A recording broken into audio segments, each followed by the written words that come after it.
Hello and welcome to Sticky from the Inside, the podcast that explores how to build stickier, competition-smashing, consistently successful organisations from the inside out.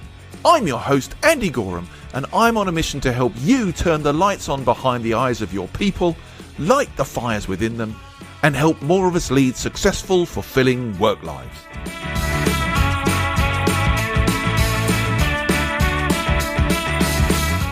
This podcast is for anyone who believes that's worth going after and who's curious about what really drives people, culture and performance. Each episode, we dive into the ideas and conversations that help create what I call stickier businesses, places where people thrive and love to work and where customers stay, recommend you and love what you do and why you do it. So, if you want to take the tricky out of being sticky, listen on. Okay then, let's have a chat about leadership, but more maybe specifically how most of us end up doing it or taking on that role, because I don't think many of us stepped into leadership roles because we'd been specifically trained for it. Now that might have happened, but not all of us experienced that. Most of us stepped into it because we were probably initially good at something else, or we had some sort of presence about us. And in fact, around 82% of managers have had absolutely no formal training. According to some reports, only 26% of senior leaders have had any formal leadership training either. So maybe that backs that up. Linked to that, 80% of managers confess to not feeling very confident in their role. And as a result, only 27% of employees in their care would describe their manager as highly effective. So what does that tell us? Well, for me, it suggests that for many people, leadership isn't a planned step. It's something we fall into. We become what is commonly referred to today as accidental managers.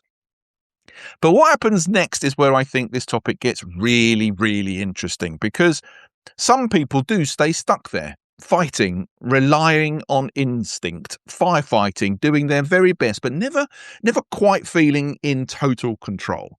And then in the other side of it, some of us begin to strive to be better, to learn, to grow, maybe to become something a bit more intentional when it comes to leading. And my guest today, Dawn Stallwood, who's a corporate lawyer, advisor, and the author of Beautiful Leadership, was going to help us navigate some of that stuff. And what makes Dawn's perspective, I think, particularly interesting is that she's not really necessarily coming at it from the traditional leadership development background. She's lived it, working in environments where particularly the stakes are high. Expectations are very real. And leadership isn't always something that you're trained for, but something you're just expected to sort of step into and get hold of. So today we're going to explore how accidental management shows up, why it happens, what it costs when we perhaps ignore it, and what it might look like to lead in a way that's not just effective, but genuinely beautiful. Dawn, welcome to the show. Thank you for that, and thank you for the intro. Indeed. Beautiful Leadership. It's a nice idea, isn't it? It's a great title for a book, isn't it? Do you think? Well, I know a lady who wrote a book with just that title. And I suspect we will get stuck right into that today. Yeah. And I'm really looking forward to this conversation. Before we plow headlong into this thing we want to geek out about, do me a favour, Dawn. Give yourself a better introduction to the audience than I just gave you. Tell us what you've been up to, what your background is, and particularly I'm interested in where your focus is today.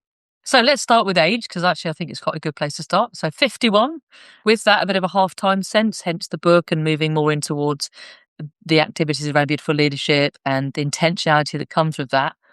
Where's it all come from? So I started out in the late 90s training as a corporate lawyer, so mergers and acquisitions, advising large blue chips down all the way through to mid-sized companies, founder businesses, multi-generational family businesses, and everything in between, including investors, private equity, VCs, etc., around deals, activities of growth into new markets, new territories, breakdowns in relationships, whether inside the organization or with partners and everything in between.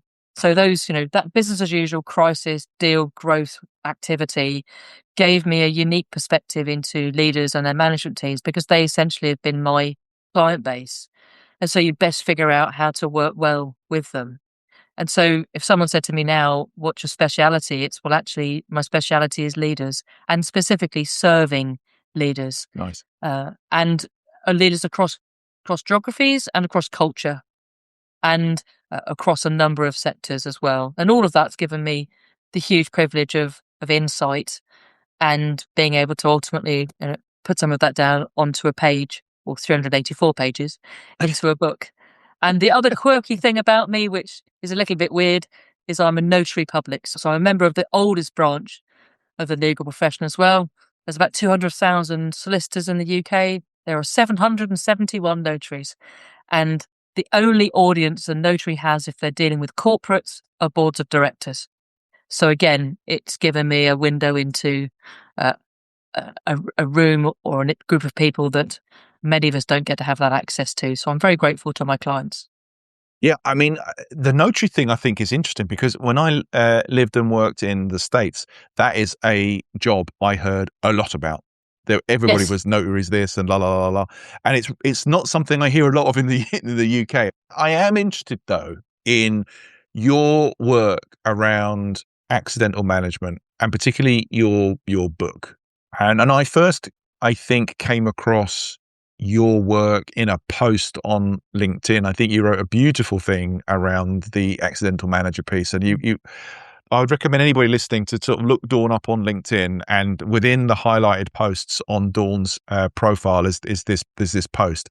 It's a great piece of insight and lovely prose as well, describing your own experiences and observations around the topic of accidental manager. But for those people who haven't read that piece, why does it matter to you, Dawn? Because some of that has inspired you writing this book, right? So bring us up to speed. What was it that got you passionate about it?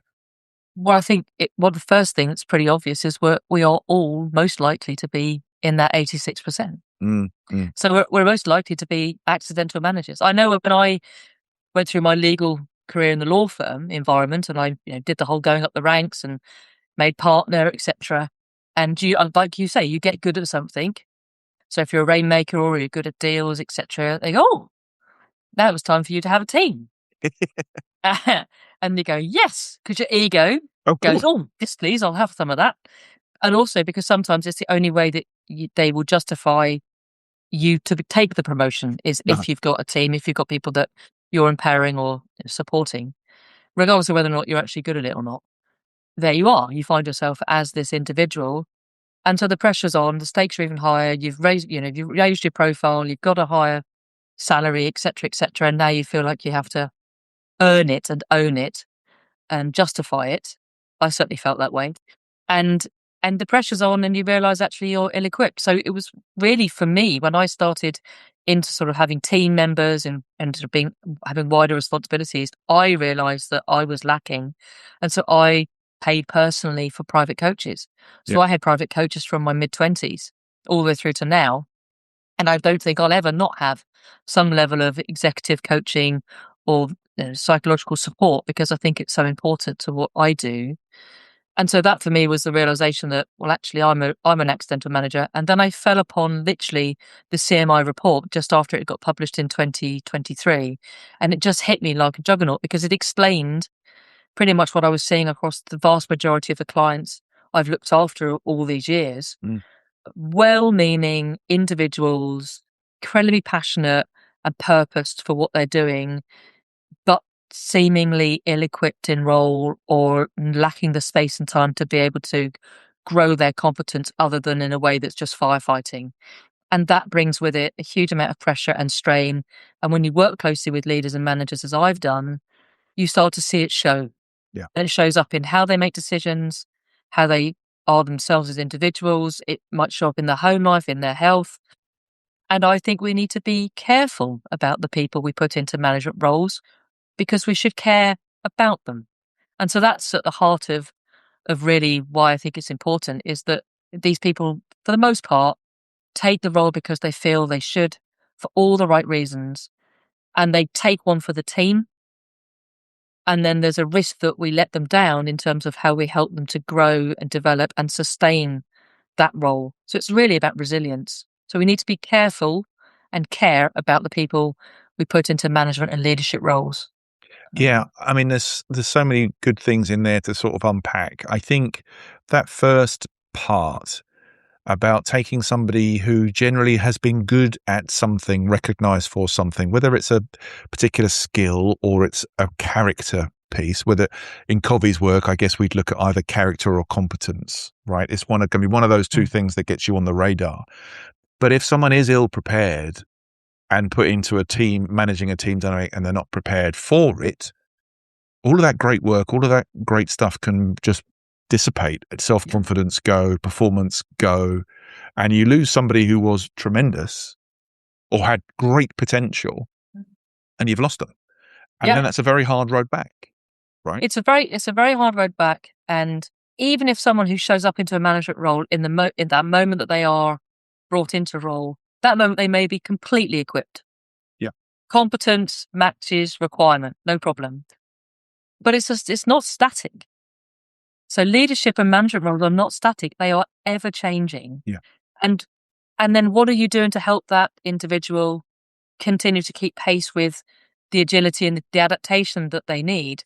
And I'm not convinced that a lot of that goes on. I'm really not. And the second point around, fallout from being an accidental manager by accident is that they are a flight risk. Yeah.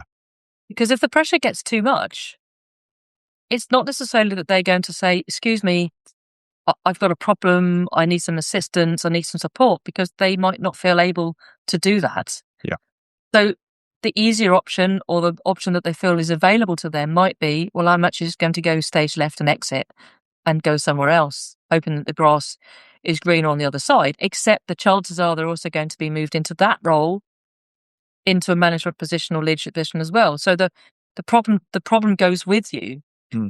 I remember a pastor I listened to, a guy called Rick Warren in the States, Saddleback Church. He said when people left a church and came to his church as a new church because they wanted to change, he would be very sort of circumspect about accepting them into the church, because he would say, that's fine, you can join us, but I need you to make sure that whatever you've left behind, you've left that behind well, and that you don't bring the baggage or the disappointment or the grievance into this new setting. And I think that's also important work for all of us, is that we do that continual growth work, so that if something's not working out, we don't just jump and move to the next thing and still bring that baggage with us, but we actually try to do some remedial work before we go into the something new, for your own sake, let alone those of your colleagues or the project that you're on. I mean, look, some of us, I say some of us, look at me, put myself in that category of the positives. That is not the case. But some people take to it like a duck to water, right? Absolutely. Yep, They come in, it's a natural skill for them to sort of be able to engage, connect, motivate, understand, push, stretch people, give them focus, give them autonomy, empower them. God, I hate those people who can do that naturally, because that's some real skill, right? That I'm ultimately massively jealous. But for many people, it's as you've described. It can be all of a sudden really unsettling. Quite a lot of self-doubt comes in. You've described quite simply the visible signs, and yet organizations keep promoting people into these roles that they're not prepared for, right? And you must see this all the time. All the time. And the follow-up questions of that is, and why do they do that, I guess? Yeah, I mean, exactly that. and I think a myriad of reasons why they do that. Businesses run hot and run at pace. Bringing people in externally into an organization is not always easy. It comes with a lot of challenge at times. So if there's somebody inside the organization who looks to be okay, then that's a good enough reason to do it. Some individuals may be insisting or demanding promotion themselves because they feel that they're ready or that it's their time. Whether or not they're having an honest moment with themselves is for them to determine. So there's a myriad of reasons why I think people find themselves in an accidental manager role, or the organizations make those decisions. for me, I don't think you can avoid that. I think it's the follow-up. I think it's yes, we would like you to have the role. No, you're not fully ready, but that's fine because we've got these things in place. In the book, I talk about, us all recognizing our own imperfections or character traits which may work against us. Mm. But I have this whimsical moment in the book where I say, wouldn't it be amazing if someone said, Dawn, you're up for a promotion, and I would say, thanks very much, Andy, but not yet. No, I'm not ready yet. I'm not ready yet. Can you just hold off for another 6 months? Because my ego would go, oh, yes, please, or fear of missing out. Yep. And so, and the other whimsical view I have is, thank you, Andy. I'd love to take promotion, but can you please confirm to me who my executive coach would be? Yeah. Or what my professional development plan would be. In other words, you have that vulnerability that says, I'm really committed and intentional about doing as good a job as I possibly can, but I fear I might fall short because 86% of us at least are going to. Therefore, I know I'm going to need support. So up front, this is what it is. And then if the organisation says no, the individual has an interesting decision to make. If the organisation says yes, then that's quite hopeful. Obviously, there are lots of companies that do offer leadership development, etc., programs, but it's not mainstay. It's not for everybody. It's not something that I see across the piece. Yeah, you get stabilizers before you ride a bike with just two wheels, right? But you also, not only do you get stabilizers, and if you're rollerblading in the 80s as I did, nice. It's not just that you get stabilizers, it's also that you get the space. I wouldn't be trying to hurtle down a road with a whole bunch of cars coming up. So that's the other part of the problem, is that even if you've got a leadership development program, or you are doing all the right things as an organization, the ability to make space for that person in the role to then do the professional development is really hard. So people tend to do it around the edges and in the margins, and sometimes learn it the hard way. Well, I think that's also interesting because if you think, I mean, I am totally in your court. I mean, I deliver some of this stuff, so I'm totally in the same side of the court as you. But I think is that there's something quite nice about the fact of following the best practice, which would be, we think you've got something. We like to put you in leadership position. Don't take this the wrong way. We're going to give you a bunch of training to enable you to do that, right? And then when you come through that, bosh, you're in. I think what can happen is almost this cascade of accidental managers and leaders. So if you are one yourself and you've muddled through it, I know, because I've had conversations with people, they've sort of said to their boss, they have been a bit vulnerable and a bit brave, to say, "Oh, really? I'm not sure. I'm not confident I can do that yet." And the accidental boss before them has gone, it's fine. You'll be fine. I didn't have any training either, but you pick it up and bosh, off you go. So we've got an accidental boss preparing an accidental manager because, I made it through. But success is relative. Yeah. How those teams performed underneath you based on your accidental fall into it, and bless you, you're kind of striving to kind of get on with it, versus coming into that role pretty prepared for it, still realizing there's actually, I've got to implement this stuff, and it's going to have to bend and flex because humans are wonderful bags of emotions and all sorts of stuff, and it's not going to be a one size fits all linear process. But I have a toolkit that I can access. That, I think, would do wonders for confidence, and then relative performance would be something different, wouldn't it? Absolutely. And I think the other piece for people to remember is that leadership isn't about having it all nailed down yourself. No. Leadership is about corralling and managing resources to best effect in line with the vision and strategy, and inspiring people as you go, and a lot of governance. But it's not about you having everything yourself.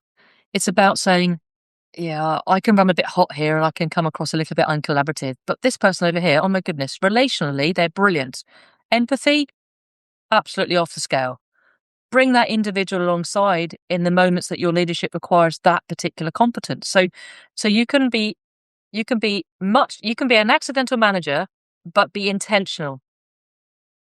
I think that's the key. Yeah. Is knowing where you start and stop, having that introspective moment, knowing where you start and stop, knowing what the business, the deals, the individuals need in your role, and working out how you essentially resource for that. You're not the entirety of the solution, and leaders who think that they are wear themselves out, wear other people out, fail to empower, which means they don't enable themselves to have space, and it doesn't build resilience. So if you're an accidental leader, which the vast majority of us are, be intentional about the fact that you are, and work out how you build the bridges to ensure your capacity and in the leadership role is achievable. I mean, I simply think about it myself as the person who needs to create the conditions for other people to be able to fulfill their potential, right? That's Absolutely. the role of a Yeah. leader as I see it today. Comes with lots of Yes. different things, but ultimately it is about the conditions that I create that enables other people to come unleash all of that latent potential that they've got within them. I know the very, very best leaders I ever worked for did exactly that for me. I wasn't aware they were doing it, by the way. It just happened. But if you come across people in your sort of work, Andy, where people get promoted Mm. into a management or leadership role, and yet elements of the activity that they had in the prior role seems to sort of carry this long tail appears. So they don't shed No. activity. The portfolio just gets bigger. Yeah. Which then you are not able, you don't have the capacity to do the different things. But then I think a lot of this comes from the misconception of what busyness is associated with it. If it's about I'm worthy if I'm doing a lot of stuff, as opposed to actually I have huge value here if I create more value out of other people by Yeah. playing the leader role. And you've hit a really good point there, because again, if you've grown into your role through promotions and you've been promoted because of what you did before, Mm. there's a nervousness to let that go, because that's the very thing that you feel you've been valued on. Mm. Mm. So, actually empowering the individual once they're promoted to let things go rather than to hold on to them because it's how they've been defined or valued before is really important. And I think that's particularly the case in business development, commercial, but also things like professional services, like, law firms, etc. Lawyers by trade are paid and valued based on the work that they do and the fees that they earn. And as you get promoted, it's much more about client management, people management, team development. But for the most part, law firms still put targets on financial targets on senior lawyers, not necessarily at entirely at a team level, but that the individual themselves also still has a target to hit. That can be counterproductive. Yeah. If you're not careful. It takes a lot of self-control to not want to be the person who gets the the credibility. Yeah. And to just give all the praise away. But if you can get it into your mindset that your value and your success is basically showcased by what your team are achieving, and that you bask in their light, in their floodlight, then that's exactly where we should all strive to be. But that challenges our human condition. Yeah, 100%. That's the ultimate win as I sort of see it. I want to get into some of the key parts of beautiful leadership. Okay. I'd love you to unpack this whole thing of moving from accidental manager to I think the quite lovely phrase that you've used in that piece I talked about, the apprentice leader, and ultimately into beautiful leadership. And I know those two words, beautiful and leadership, are very intentional and very active. You've used them properly throughout the book in a very, very intentional manner. So let's talk about that move, that journey, that progression from accidental manager to this apprentice leader, and how that beautiful leadership framework that you've built a book around works and what we should look out for. And maybe we can dig into a few of those bits. Yeah. So how do you move from being an accidental manager to an apprentice leader? Is you have to decide, number one, that you're an accidental manager, and that two, that's not good enough. As in, it's not going to work for you in role. So that's the first thing. You've got to have an awakening that you're that, which isn't easy. No. I don't think, to start with. I quite like the label accidental manager because it gives me space to sort of be vulnerable and to say that I am transparent and I can share what I need to, where I need to grow. So that's the first thing, is that you have that sort of awareness, self-awareness. And the second part of how do you get from A to B is to accept what your role requires, and actually to be very, very intentional and inquisitorial about, well, what is expected of me? What does this role look like if I'm executing it well? I think sometimes we can get confused about individual and the role. Yeah. And we are the office. As a leader, you're an office holder. You are separate from the role, but you have a duty to be the best you can in the role. So that's the second part, is to differentiate between individual and the role itself, and understand exactly what it requires. And beautiful leadership, it basically says that leadership should be attractive, transformative, galvanizing, and unifying. Big, bold statements, and I think we need a world of beautiful leaders right now, particularly maybe now more than ever. So beautiful leaders is what we should all strive to be. And then there's a play on words. So because I am menopausal, we're a similar age, aren't we? So because I'm menopausal, I have brain fog. Oh, yeah. And a couple of years ago, I was asked to speak at an ethics, faith, and leadership conference in Cambridge. And the organizer of the conference, the retreat, was brilliant. But he said, "Dawn, I just want you to do your keynote with no notes, no presentation material, no slides, nothing, no aid memoirs." And I couldn't remember where my keys were. The default at that time was go to the fridge and find your keys. And I have a very patient husband who would remember where I put everything, even before I needed to find it. So Kevin has been awesome with that.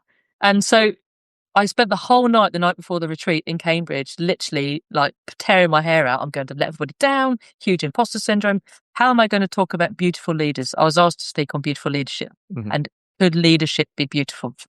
And so I wrote the word beautiful down vertically on a page and just looked at it. And I realized that everything that I'd wanted to say, I could make a mnemonic of it. Right. So beautiful are basically 9 qualities that help us to be attractive in our leadership approach. And then leadership helps us build out our foundation. So if beautiful are our 9 qualities that serve as our foundation, leadership gives us our scaffolding, if you like, helps us to build our impact in a sustainable way. And they are 10 practices or disciplines.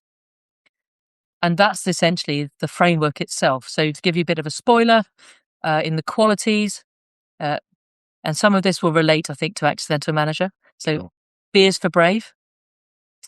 E is for empathy. So be kind to yourself. A is for authenticity. So show up as who you are. Bring your whole self to work, including the bits that are missing. U is to be unpretentious and uplifting. So don't have ego get in the way. Be humble. Accept where you're at. Accept help if it's given.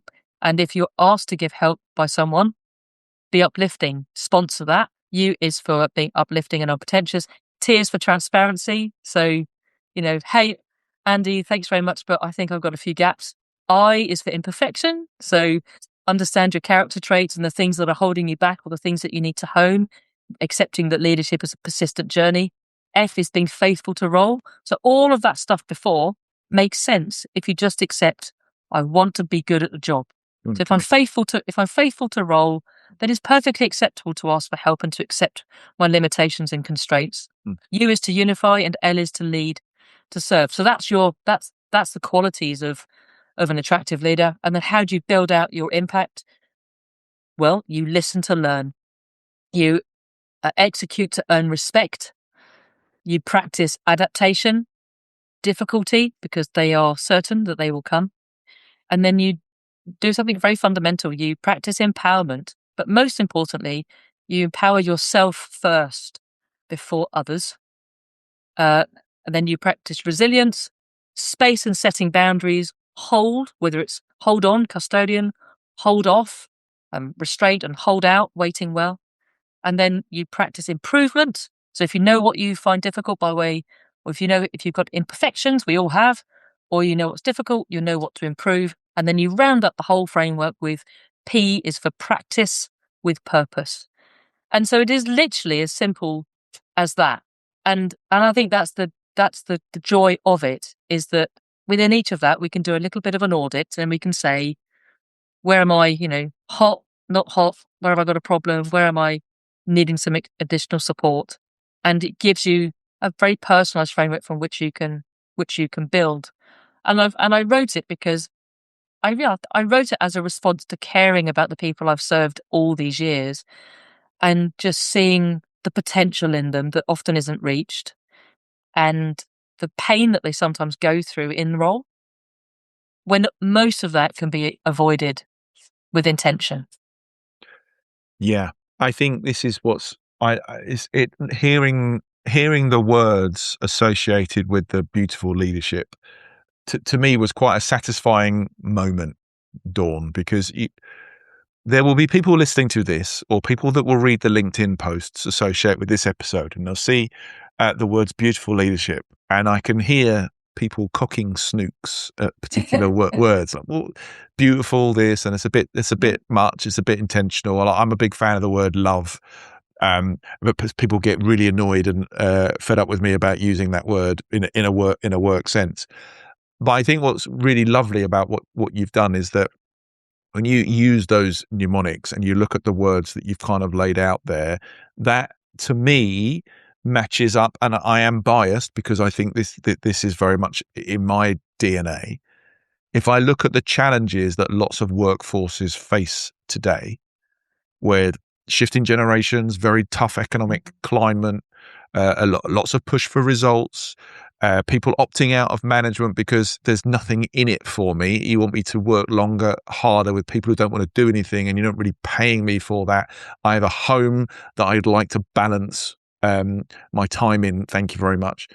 And just recently, the Gallup Global Workforce Report for the year just dropped again, and there's some really interesting stuff about how AI has affected everything, but we still come back to two things. Engagement's gone backwards for the first time in a good few years, and relationship with manager, still the number one issue why people kind of like go away from businesses, leave organizations.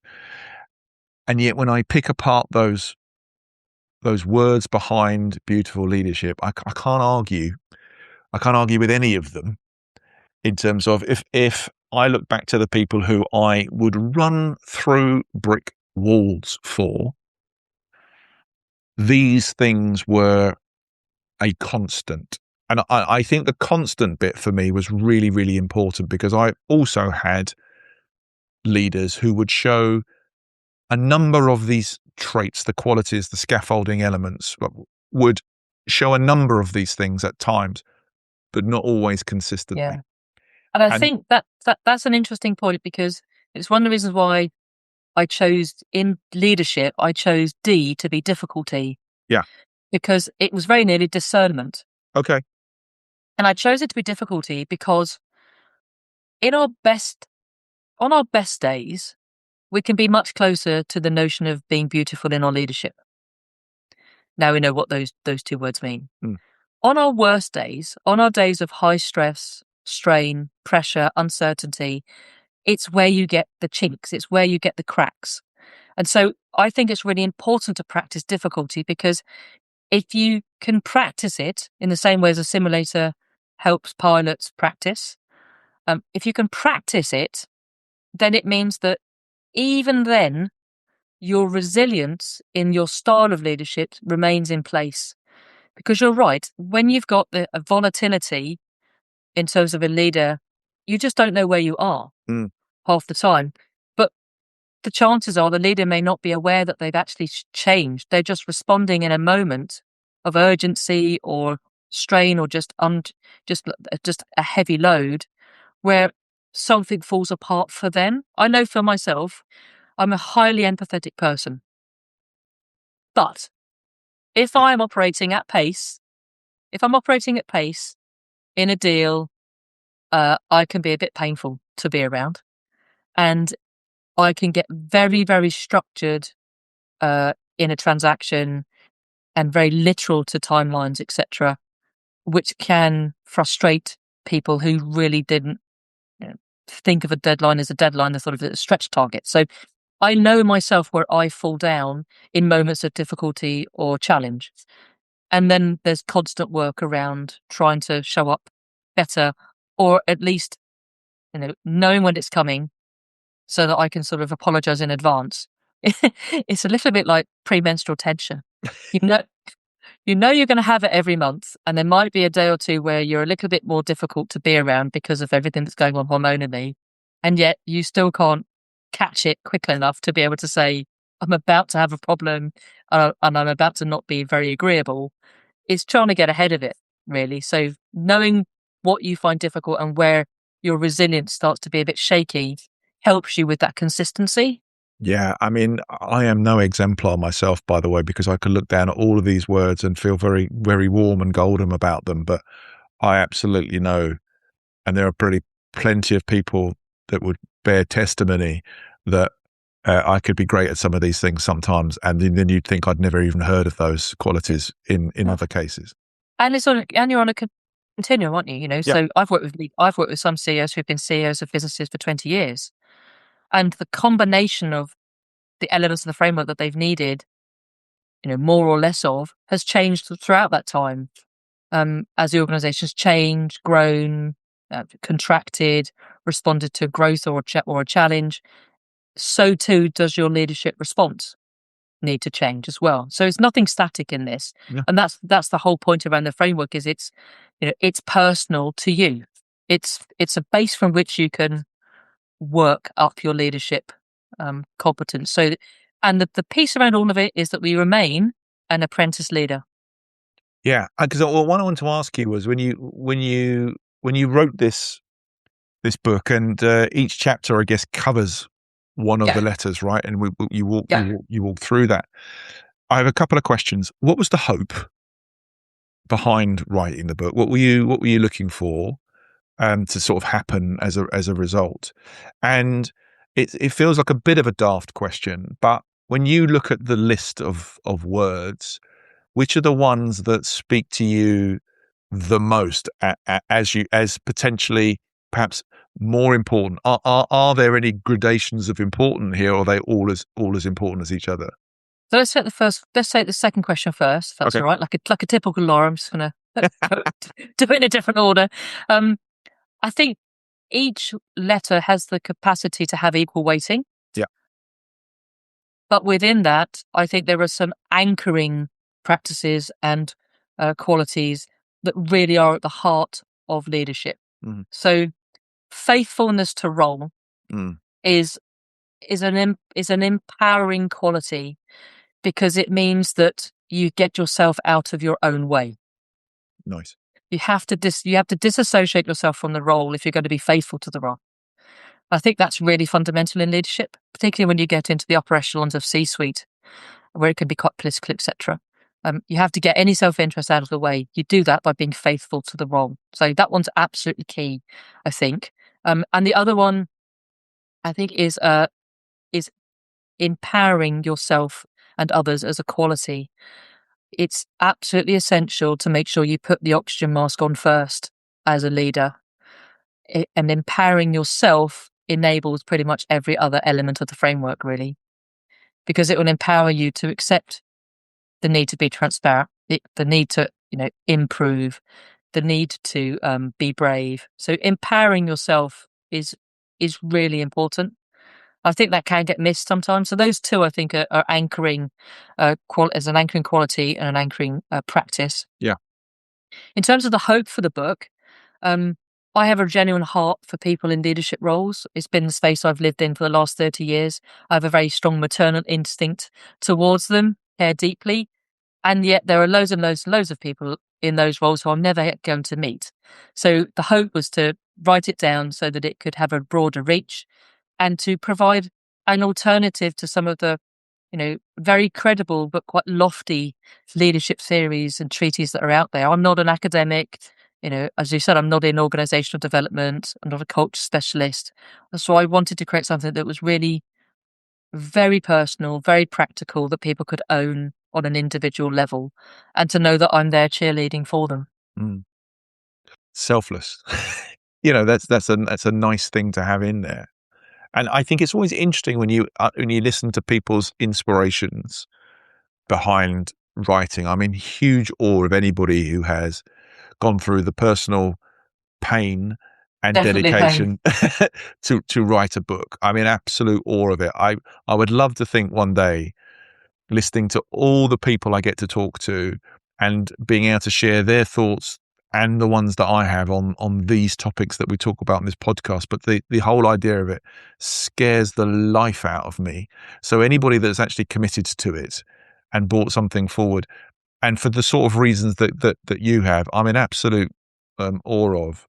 And I thank you for sort of being so generous in sharing the kind of mnemonic and what's behind it.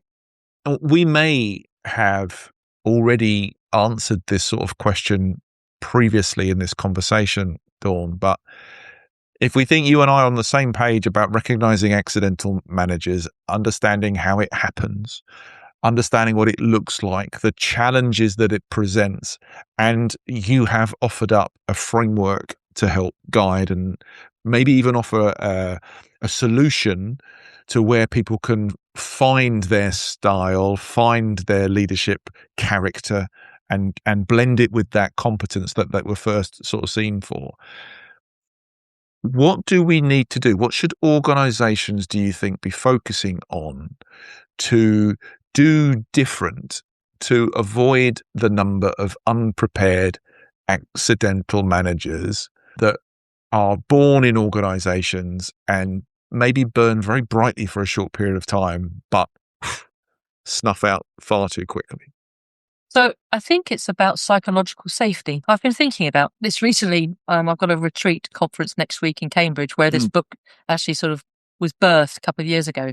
And one of the things that I'm leading a keynote session on basically safeguarding and psychological safety as a leadership practice.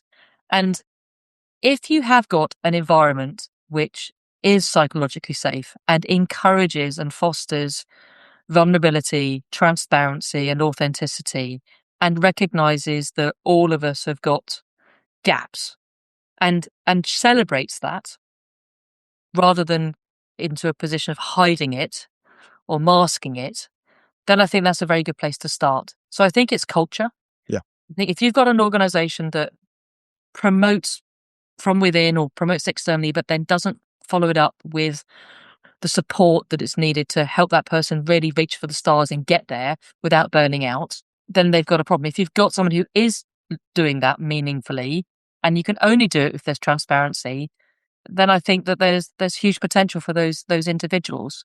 Those are the organization. That's the differentiator, I think, is organizations that show transparency in how they operate, that then encourages people to say, I need some help. And then that's valued and invested in. It's way beyond just training and development and a HR function. This is actually at the heart of the profit and loss account, the value on the balance sheet, the success of a deal that you do, whether integration and transition works well. You know, every element of a business's activities is built on the success of the leader in how they lead others and the resources that they are stewards of. It feels like we're getting to a point where there's a moral obligation for leaders who follow these traits to hand over the leadership baton in very, very good shape. And Yeah. I think ensuring people feel supported, confident with some sort of framework, some sort of reference point, some sort of support, whether it's training, reference material, whatever it is, coaching. I think that needs to become a real standard going forward. And then we will take people who are good at stuff and make them good at releasing potential of others. And I think that's what we're all Absolutely.